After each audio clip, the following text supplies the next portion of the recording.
Hey everyone, welcome back. Today, we're going to be doing a deep dive to help you with learning English. Yeah, We're going to be focusing on situational dialogue, that's right.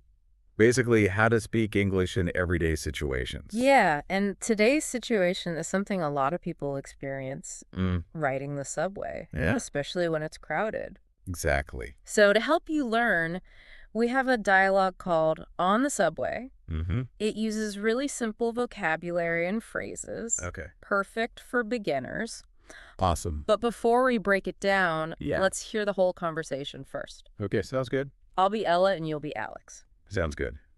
I'm ready. Ready? Hi, Ella. Hi, Alex. This subway is so crowded today. Yes, it's always packed during rush hour. Oh, how? I usually commute earlier to avoid the crowds. That's a smart strategy. Thanks. Do you take this line every day? Yes, I do. Okay. The delays during peak times can be frustrating. Yeah, for sure. Yeah, I heard they're going to increase the frequency of trains soon. that would be great. Yeah. The overcrowding is becoming unbearable. Maybe we should consider carpooling with colleagues. That's worth considering. Yeah. It might be more convenient. Wow, that felt pretty real. It did. Crowded subways are definitely a shared experience no matter where you are in the world. They are. I think so. And even though the situation might be stressful, Yeah, having the right words to use can make things easier. absolutely. So let's go back and look at some of the key words and phrases from that dialogue, Good. starting with crowded. Okay. Alex said, "This subway is so crowded today." Right. Crowded just means there are many people in a place. Okay. You can use it for any place with lots of people, like a Mhm. bus, a store, or even a park. Now, Ella said something similar. Yeah. She said, "It's always packed during rush hour." Uh-huh. So what's the difference between crowded and packed? That's a great question. Okay. They both mean there are many people, Okay. but packed is stronger. Oh, okay. It means the place is so full it's almost uncomfortable. Oh, wow. Like sardines in a can. Okay. You hear packed a lot when talking about rush hour, which is the time when most people are going to or from work. Makes sense. So Yeah. if the subway is just crowded, it's busy. Yes. But if it's packed, it's really, really full. Exactly. And remember, rush hour is a very important phrase to know. Got it. It's the busiest time on public transport. We Okay. could even use it for traffic on the roads. Okay, let's move on to another important word, commute. Okay.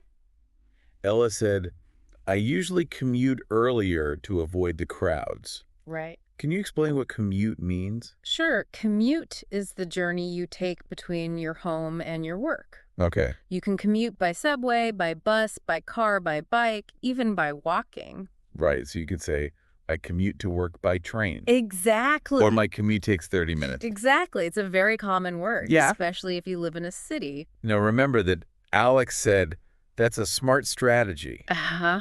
This is a great phrase to compliment someone's idea. Yes. It means you think their idea is good and clever.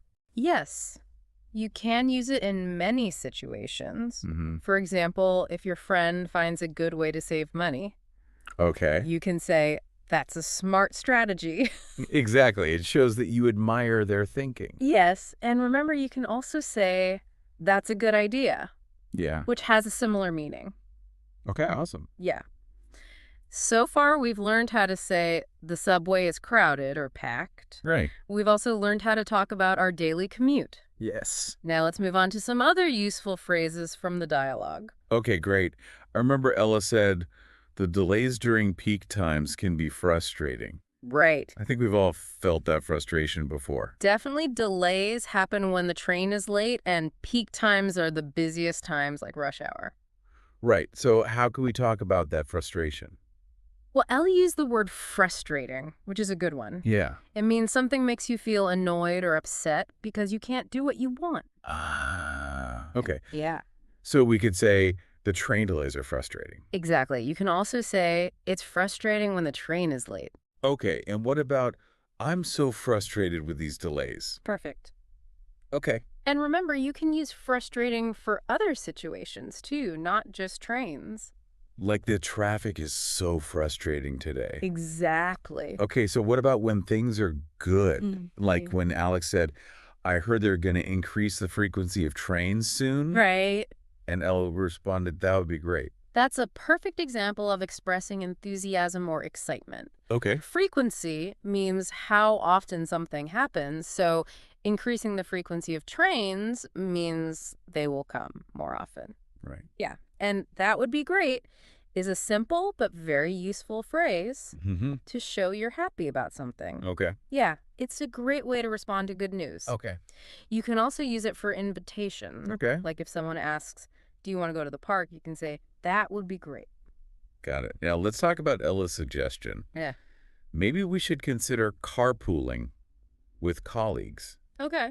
What does carpooling mean? Carpooling means sharing a car with other people to travel to the same place. So instead of everyone driving their own car, they all go together in one car. You're right. It's a good way to save money on gas and help the environment. Yeah, definitely. And the word colleagues means people you work with. Right. And Alex responded with, that's worth considering. It might be more convenient.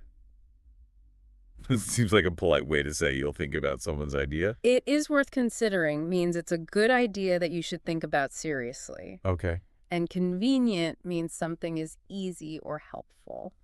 So if your friend suggests a new restaurant, you could say, that's worth considering. It's close to my house.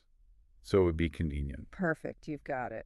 So we've covered a lot of useful vocabulary and phrases for talking about crowded subways. We learned how to describe the subway as crowded or packed. Right. Which is even more crowded. Yeah. We talked about our daily commute and how frustrating it can be when there are delays. Yes, and we learned some great phrases like, that's a strategy for complimenting someone, and that's worth considering for politely acknowledging a suggestion. We also practiced saying, that would be great. Yeah. To express enthusiasm. It's amazing how much we can learn. I know, right? With just one short dialogue. It really is. Remember, the best way to learn English is to practice. Right. So try using these words and phrases in your own conversations. Maybe you can even practice with a friend. Yeah. By acting out the on the subway dialogue. That's a great idea. And if you want to keep learning more useful English, make sure you subscribe to our channel and give us a like. We'd love that. We'll be back with more deep dives into situational dialogues. Yes. Helping you learn English one conversation at a time. Thanks for joining the conversation here at Kaz English. We hope you found it fun and informative.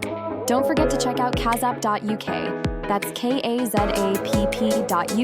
for more tips, resources, and interactive practice. Keep exploring, keep chatting, and we'll catch up with you again soon.